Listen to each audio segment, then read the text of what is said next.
Hey guys, it's Giovanni.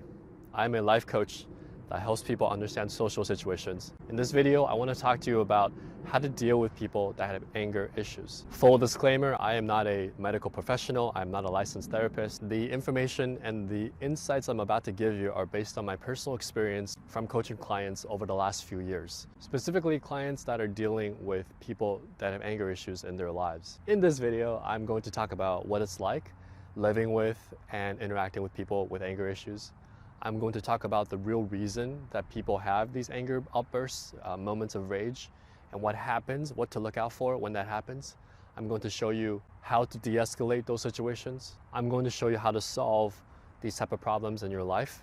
And I'm going to show you the key decision points that you need to make to avoid, prevent, and get out of situations where someone's constantly taking out their anger on you, okay?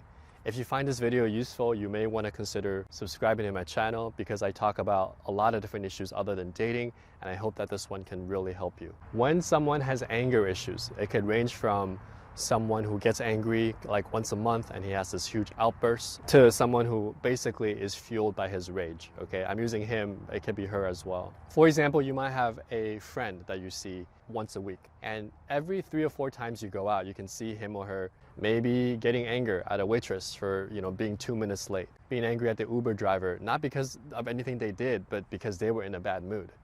You'll see these little moments when you hang out with them that this is a friend who tends to get angry. And because they're your friend, sometimes you rationalize it away and you don't think it's a big deal, but you notice these little patterns over time. A more serious issue is perhaps your partner, your girlfriend or your boyfriend who has these manic depressive to really angry episodes where they have these outbursts that are directed towards you. I had a father who had anger issues. Actually, his whole family, his side has anger issues.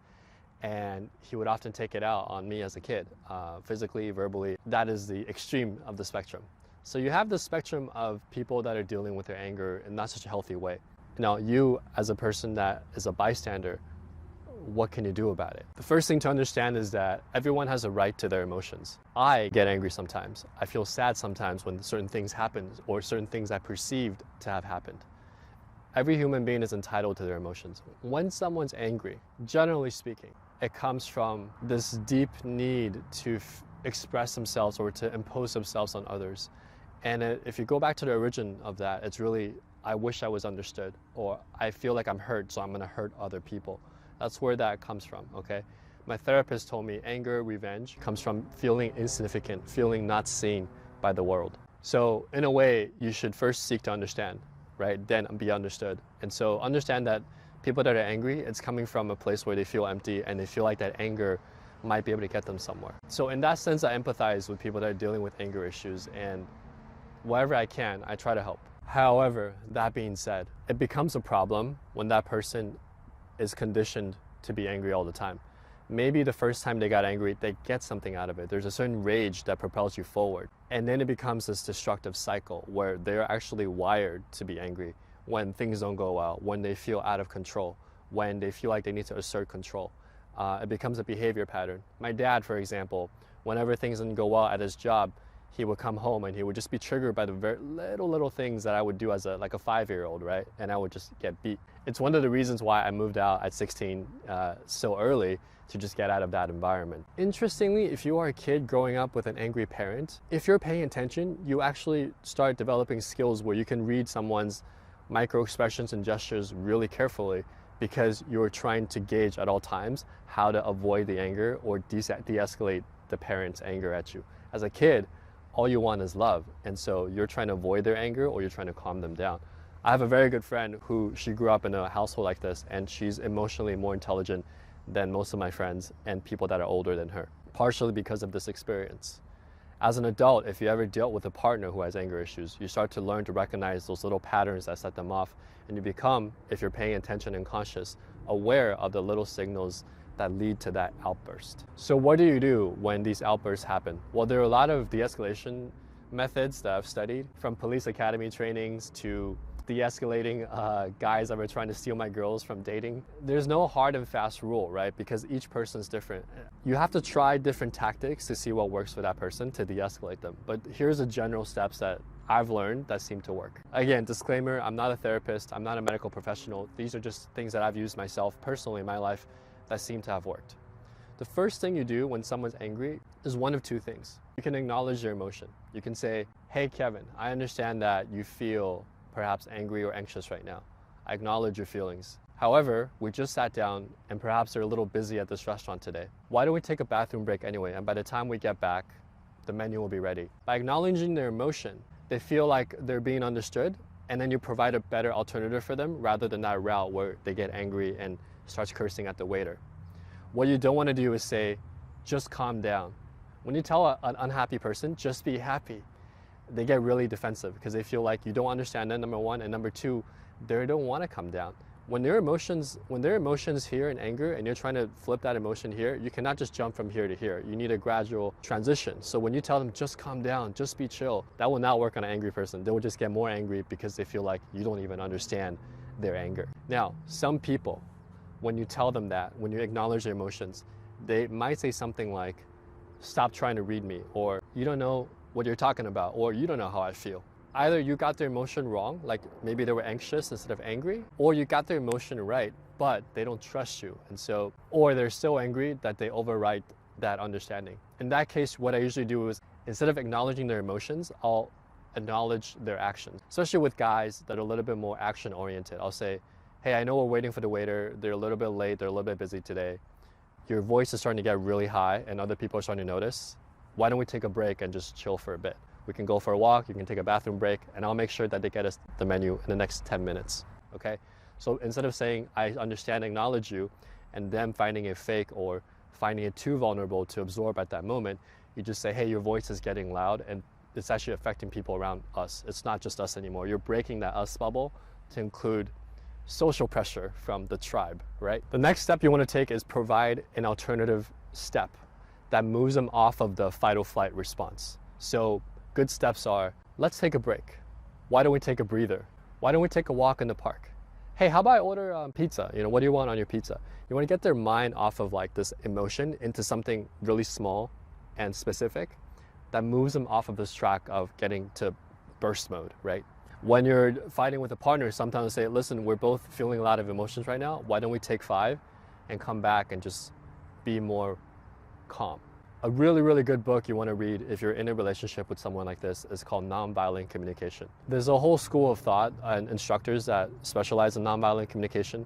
The idea is that the English language itself is violent in the way we use words, and it teaches you how to frame and talk about things and your emotions and events in a way that is nonviolent. And it's super, super helpful when you're in a relationship and you have these established patterns of communication that create a lot of negative emotions. Highly recommended, great book. The fourth and the last step that I do, let's say you've done steps 1, 2, and 3. You've tried to acknowledge your emotions. You've tried to tell them action-wise what they're doing. Their voice is loud, their face is getting red. People around us are noticing.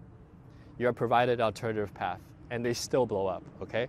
The last thing you can do is not react. When a person's angry at you, even if they're taking out their anger on you and it's not really your fault, they're angry at something else, but they're taking it out on you right now, is to just relax.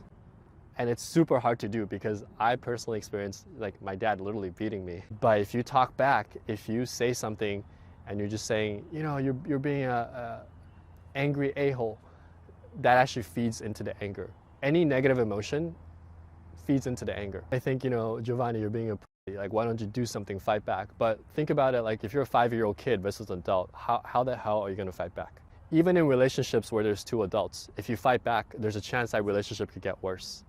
So what I do instead is, if you're in a position of no power, acknowledge it and be present. That has the highest chance of them breaking out of it or just running out of steam, okay? You don't want to add fuel to the fire. Narcissists, they're fueled by a reaction from people. And angry people are fueled by other negative emotions or similar frequency of anger. It feeds onto each other and it escalates, okay? Sometimes I'm feeling a lot of emotions and I want to say something, I acknowledge, and then you ask a clarifying question that gets them out of that fight or flight response. So for example, someone was angry at me for not cleaning the floor. They were particularly sensitive about the floor because they just spent a lot of money repairing a floor that was damaged by them. But they were angry at me because there were 2 drops of, you know, water on the floor and they were just went off. And so I let him go off and I said, actually he ran out of steam. But at some point I stepped up and I looked at him, I'm like, Without saying anything, I'm like, do you really want to see where this goes? And I could see in that moment, his eyes, he got out of that cycle and he paused and he went off his way. What I could have said also is, are you really angry at me for the water on the floor, or are you angry that you damaged the floor yourself and it's a repair? And I understand that it's tough right now because it's going through repair, but the house will be back in order and everything will be okay. I know, I'm sorry, I got water on the floor, it's my bad. Let me fix the problem, okay? I know, I acknowledge that you're upset about this. So you acknowledge your emotion, you provide an action forward, and then you fix the problem that triggered the anger.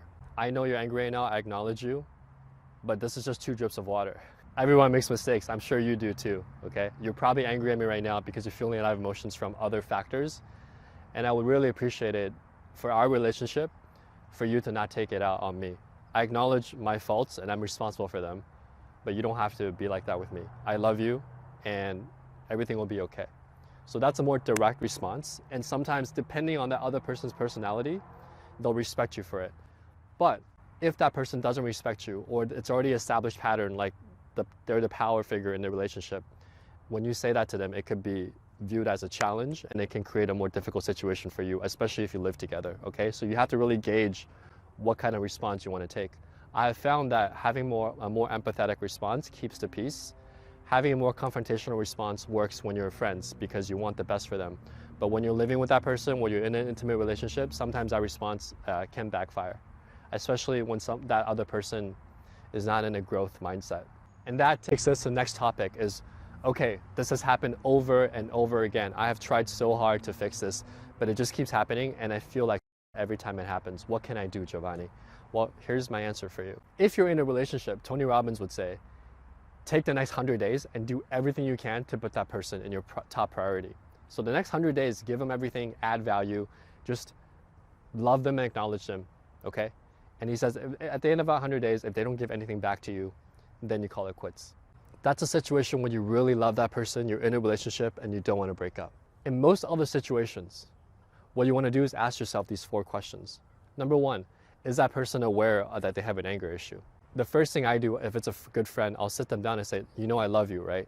And the reason I'm bringing this up is not necessarily for me, but it's for you because I can see how perhaps it would affect your other relationships in the future.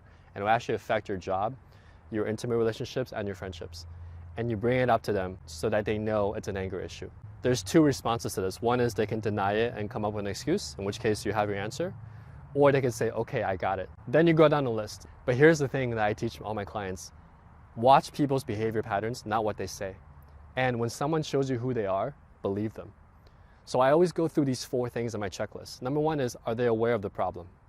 Number 2 is, are they willing to change?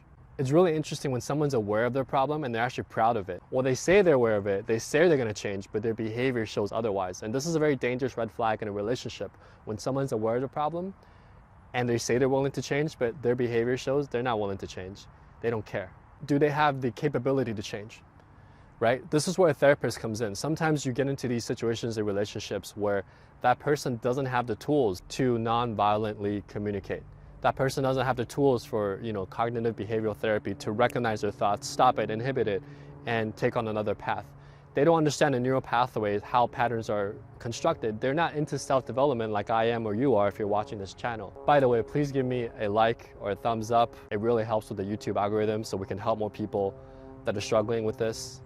And you may want to subscribe to my channel for more cool content like this. If someone is aware of change, willing to change, but they lack the tools for change, then the next step is, can I find the tools for them? Can I hire a therapist? Can I suggest a therapist to them? Can we read some books about anger management, right? You're basically giving your partner or their friend the tools to take that next step, assuming they have the willingness to change. The 4th rule, very important rule, is do they have the discipline for change? It's really easy for people to, I'm afraid to be alone, I want to hold on to this relationship, so yeah, I'll change for you. So they'll go through a month of, trying really hard, and then they just go back to their old ways, right? They'll do as much as they can to keep the job. They'll do as much as they can to keep the relationship. Then they'll go back to what they were. The motivation for their change was to keep you around or to not lose something. But that motivation has to come from them. They have to want to change themselves. And sometimes, in order for someone to want to change, they have to be able to lose everything. Sometimes you have to hit rock bottom. So ask yourself these 4 things. The person that has an anger issue in my life that's causing me a lot of emotional pain. Is the person aware of their anger problem? Are they willing to change? If they're willing to change, do they have the tools? Can I provide the tools for change? And number 4, do they have the discipline for change? Is their motivation intrinsic or external? Did they want to change? Or are they changing to try to not lose something or to keep you around? I am a highly sensitive type person. I read emotions and I take emotions in very seriously. I listen very closely to my friends. I'm influenced by my social surroundings. So a very sensitive person with an anger problem is probably the worst combination in the world. So you have to ask yourself, like, what type of person are you and can you deal with this long term? Ultimately, the question you want to ask yourself is, do I want to be dealing with this for the next year, 2 years, 3 years? Is there a better alternative? How can I make plans now, even if I'm not in a power situation? I don't have value right now, so to speak. I'm stuck in this situation at my parents' house, or I'm just a kid with bullies. You have to figure out, like, how can I make a long-term plan to get out of the situation? And you have to start planning now, okay? The thought I want to leave with you is that if you're going through this, I know exactly how you feel. You're not the only one. Many people go through this, and that doesn't make you any less of a human being. In fact, it's the other person that has the issue that they're trying to solve. They're dealing with their pain body. And you're just a passenger right now, sharing this train with them, okay? It's temporary, it will pass. I acknowledge you and how you feel, hurt perhaps, a little bit angry at the other person, surprised, maybe even anxious, right? Because you're in that situation where you're walking on eggshells. You don't know when next rage incident will happen. You're constantly looking at the rage gauge, right? Like, how far is it going up and when is it gonna tip over? It's hard to live like that. I have helped clients get out of those situations. I myself am a person who has experienced situations like that and gotten out of it, and you can too. By using some of the tools in this video, it'll give you the first steps to start planning and thinking about this with clarity, to really strategize the correct next steps to take to either get yourself out of this situation or to have the other person work with you, grow together, and become stronger. If you enjoyed this video, check out the resources and the links in my bio, and I'll see you in the next one.